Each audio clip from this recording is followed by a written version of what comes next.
Hello, music fans. You're watching Death by Unicorn, and this is New Music's Alive in 2025, where we talk about new albums that came out in metal, rock, and prog music. And today I'm going to be talking about 10 new albums that came out on March 7th, 2025. I'm going to give my first impressions of them. And I've listened to most of these multiple times. A couple I've only listened to once because, they're still just came out, so I didn't have time to listen to them all multiple times yet. But I'll talk about them in my order of preference. Although the top 5 of these 10 are all very close in quality, so it's kind of hard to order them. But I'm going to start off with Spiritbox and their album Tsunami C, the second album by this Canadian band, and it's progressive metalcore, kind of gent vibes, alternative metal. There's some industrial metal, post metal, and even some pop influences in here and electronic stuff. I'm going to put this one in my excellent tier along with the next 4. And this is, I thought their debut album, Eternal Blue, was actually a near masterpiece. So I feel like maybe this is a bit of a step down. But as usual on this album, there are great female vocals here by Courtney. She's one of the best in the business. She can do great screams as well as amazing clean singing. The album as a whole didn't hit me quite as hard as their debut, Eternal Blue, did, but there are still many excellent songs here, like Soft Spine, which is a heavy, intense banger, probably my favorite at the moment. Tsunami C is a softer, catchier pop banger, also really good. And No Loss, No Love, which is kind of a weirder, has some weird electronic vocal sounds to it, and also some variety, that adds some variety and interest to the album. So check this out if you're a fan of Architects and if you're a fan of Deftones. It kind of sounds like those two bands getting mixed together and then combining like pop. I like this better than the latest Architects release, and I think it's really just because of Courtney's vocals. If she sang the songs on the Architects album and the Spiritbox songs were sung by the Architects vocalist, I'd probably like the Architects album better. But I also think maybe the songwriting on this Spiritbox album is a bit better and more unique than what Architects put out as well. So for that reason, I'm putting this in my excellent tier. I was initially thinking just very good, but it actually grew on me the second and third time I heard it. So if you're underwhelmed the first time, give it some more spins. Give it time for the hooks to grab you and to become memorable for you. And that is Tsunami C by Spiritbox. Definitely check it out. And next up, I have another metal band that has a female lead singer. That's Dawn of Ouroboros with their album Bioluminescence. This is the third album by this American band. And part of me feels like this may be better than the Spiritbox release, but I just put the Spiritbox one above it for kind of name recognition. I think more people know Spiritbox. This Dawn of Ouroboros is more on the atmospheric, progressive post black metal, and it's got some melodic death metal influences. I'm also putting this in my excellent tier. Great female vocals here from Chelsea Murphy. She can sing like an angel, she can scream like a demon. If you're a fan of Wintersea, check it out because it's kind of similar in style to that.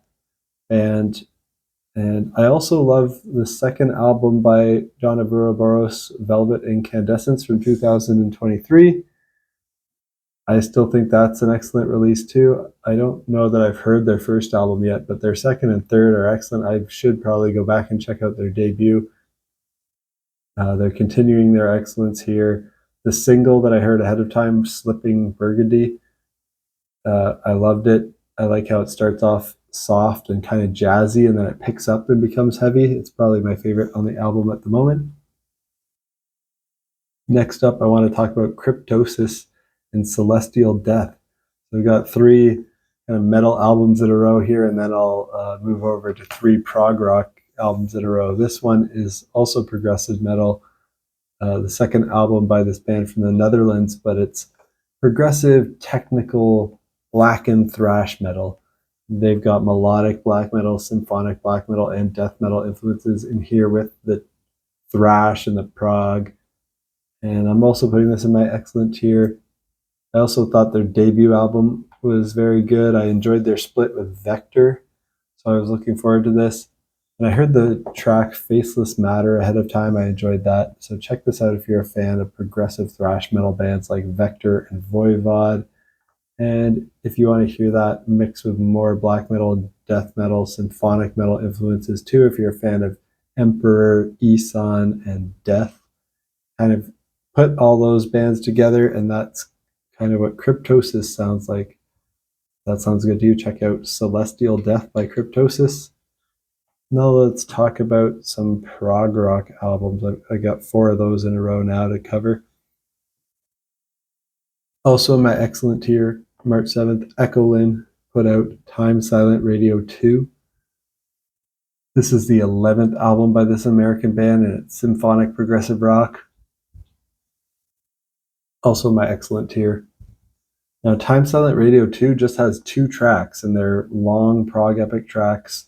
Time Has No Place is 16 minutes and 37 seconds, and Water in Our Hands is 28 minutes and 51 seconds. And my favorite at the moment is Water in Our Hands, the second track, the longer one. It takes the listener, the whole album really takes the listener on a great adventure with ups and downs, great vocal melodies and harmonies for fans of bands like Karmakanic and Beardfish. And speaking of Karmakanic, that's my next one on the list. It's Karmakanic and their album Transmutation, the last one I'm putting in my excellent tier for today. This is the 6th album by this Swedish band, symphonic progressive rock with neo-prog influences.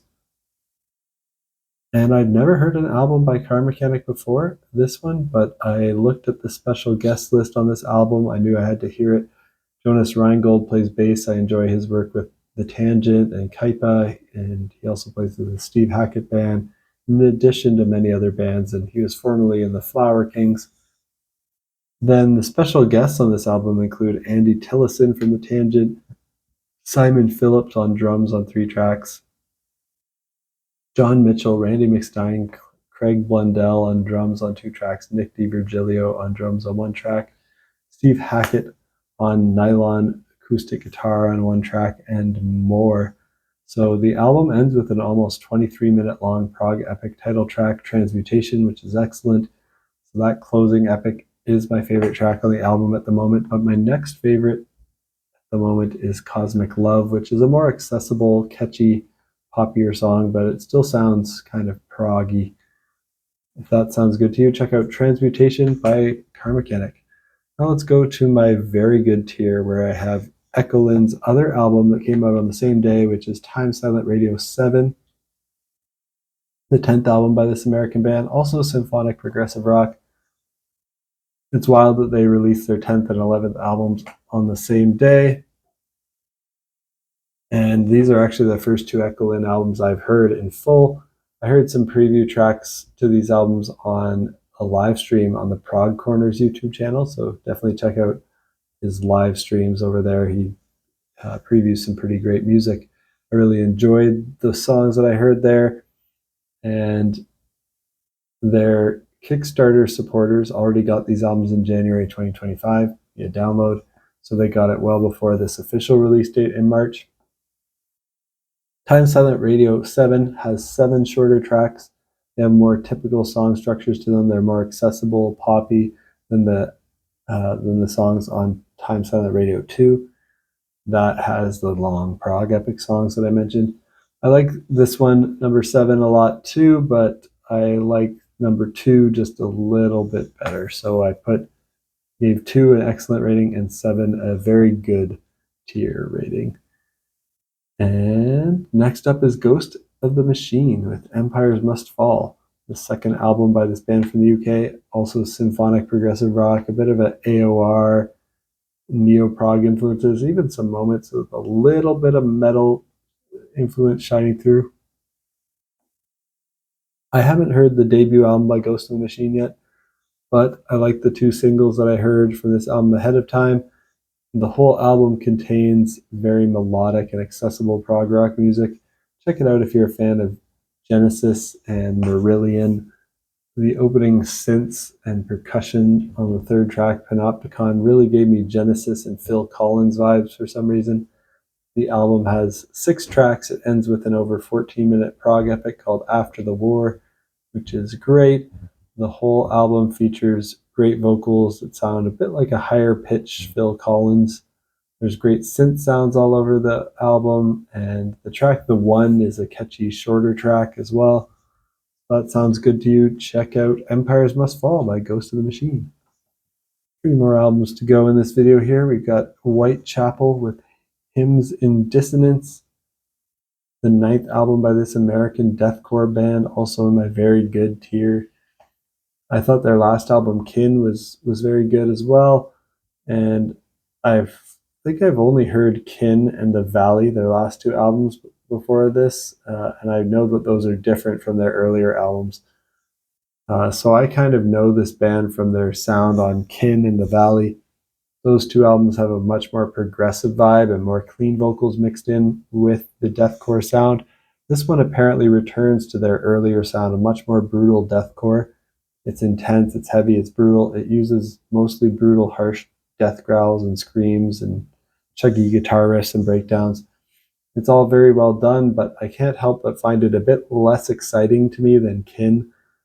I'm still going to put it in my very good tier because it's well done deathcore. It's really well done for what it is, but it's just not as good for me as Kin. I hope they return to that Kin sound on their next album. But if you like deathcore, I think Hymns in Dissonance by Whitechapel is kind of as like it's peak deathcore. Check it out, very good stuff. And next up is Jethro Tull, and now we're dropping down to my good tier with Curious Ruminant by Jethro Tull, the 24th album by this band from the UK. It's progressive folk rock with hard rock influences. Good album. I like the single Curious Ruminant that I heard ahead of time. I think, though, that Jethro Tull is well past their prime. They don't make anything bad ever, but it's not their peak of their career for sure. To me, this was an enjoyable listen, but not as classic and impressive as some of their 70s material. Of course, it's got a nice acoustic folk sound to it. Some electric guitars come in from time to time. The focal point on the album is really the flute melodies for me and the flute playing, which is what makes the band interesting and unique. It's very well done, as always. Vocally, the lyrics sound well written and interesting, though I didn't analyze them too much to dig into deeper to the meanings, but the vocal delivery of Ian Anderson is just not as powerful as it once was back in the 70s. It sounds a little bit more like an old man kind of doing a hybrid between talking and singing. My favorite tracks at the moment are Over Jerusalem, which is my favorite, and Drink from the Same Well, which is the over 16-minute prog epic. That's the second last track on the album. And I don't think I like this as much as their last 2 albums, The Zealot Gene and Rock Flute, but it is pretty close. It's like in the same ballpark. It's not their best work, but it's also not their worst either. I'd say it sits pretty well near like the middle of their discography in quality. It's average for a Jethro Tull album, but since Jethro Tull is a great band, average for them still gets into my good tier. They've got many other albums, though, that would be very good or excellent. So still a band that's really, really amazing, but this album wouldn't be where I would recommend you start if you want to start getting into Jethro Tull. The last one that I want to mention today is Lady Gaga's album Mayhem, the 8th album by this American pop star. It's pop with electronic dance, funk, and a little bit of rock influence. It's a little bit outside of what I normally cover on this channel, but she's a pop star that I was kind of interested in hearing her songs. I was curious. I wasn't sure if I'd end up liking it, but I put it on my list. And for the first 6 tracks on the album, I wasn't too impressed, as it just kind of sounded like average modern pop album to me. In particular, I get annoyed by hearing a lot of that like talk singing type choruses that have no melody and just do like a chant that people can easily chant without worrying about pitch. Like they can chant along, people who don't know how to sing. I feel like songs like that are just kind of made for like TikTok or something. But luckily, around track 7 with Zombie Boy, I feel like the album started to change.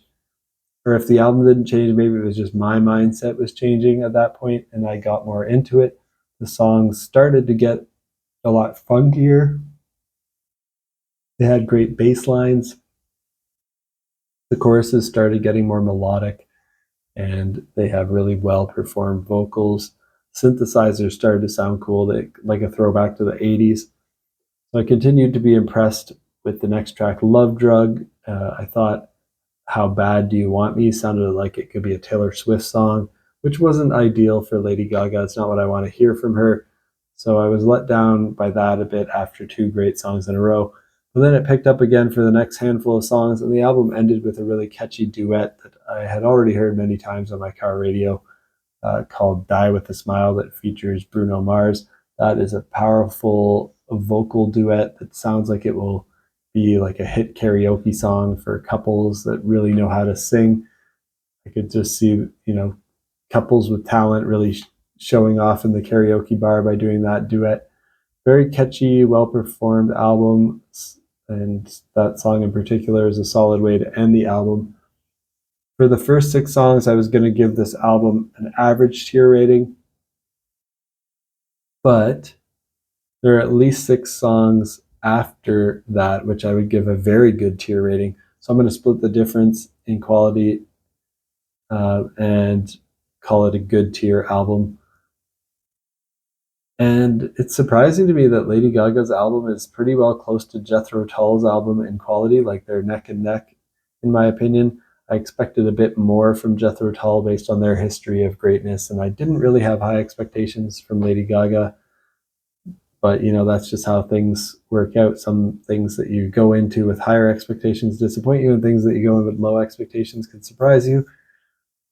The only other album that I recall of Lady Gaga's that I heard in full that I remember is The Fame. I listened to that album in full, her debut. And I think this album almost rivals that. It's almost as good, if not equally as good, as Lady Gaga's debut album, The Fame. If that sounds good to you, check out Mayhem by Lady Gaga. And that's it for my first impressions on these 10 albums. Let me know what you think of them down in the comments. And let me know if anything else came out recently that you think I might enjoy. And if you like metal, rock, and prog, definitely hit that subscribe button. If you like any of the recommendations I gave you, hit that like button. And stay tuned for my next video. Next week, I'll be talking about, in about a week's time, I'll be giving my first impressions of the new Steven Wilson album, the overview of the new Coheed and Cambria album, Tiktalika album, and Envy of None. Those are kind of the ones that I'm going to be talking about in a week's time. Maybe that some others will come up that I'll hear about between now and Friday, March 14th, when those all come out. If you know of something great that's coming out that I should check on that day, also let me know. And stay tuned. Peace out.